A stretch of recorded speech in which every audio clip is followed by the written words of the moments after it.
In this lesson, we'll learn about how to use the AIM9L and M versions of the venerable Sidewinder short-range infrared guided air-to-air missile.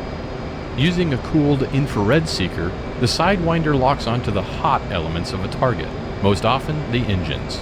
Best used in close-range dogfights, the Sidewinder is a fire and forget after launch. However, the Sidewinder can be decoyed by flares and is less effective against ground clutter.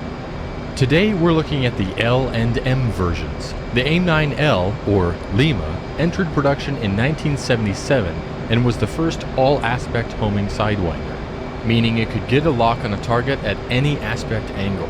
However, a rear aspect provides much better detection. The Mike, or AIM9M, is an improved version of the Lima with better flare rejection and a reduced smoke motor. In a later lesson, we'll take a look at the AIM9X and the joint helmet-mounted cueing system. A Sidewinder can be used on both bore sight mode and slaved to a radar-locked target. I currently have the lesson paused as we discuss some of its features. To select a Sidewinder, press down on the weapon select switch or press left shift and S. Do this now. When selected with no target locked on radar, the Sidewinder will be in bore sight mode.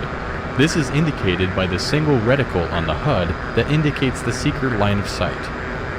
Below on the HUD, you will notice the name of the weapon, 9M in this case, and the number of missiles remaining to the right. To employ a Sidewinder in this mode, fly your Hornet to place the reticle over a target and wait for the seeker tone to change to a higher pitch. This indicates the seeker sees and is tracking the target.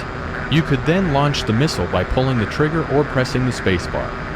To allow the seeker to self-track the target, press the cage-uncage button on your throttle or press C when you hear the lock tone. Once self-tracking, the seeker will automatically follow the target within its seeker field of regard.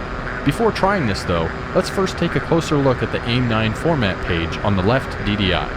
Press spacebar to continue. As with the AA gun, you have the remaining gun rounds and master arm indications. Along the wing form are indications for AIM9 loading.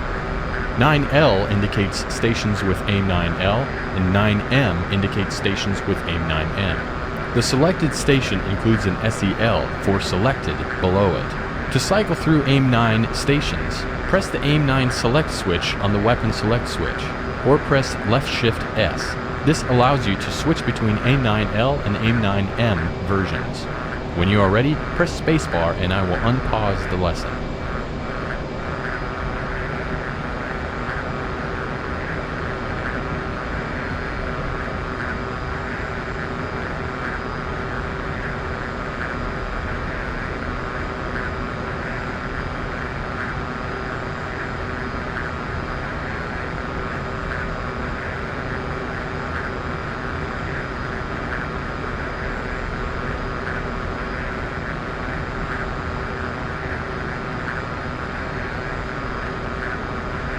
You now have two MiG-29 drone targets ahead of you.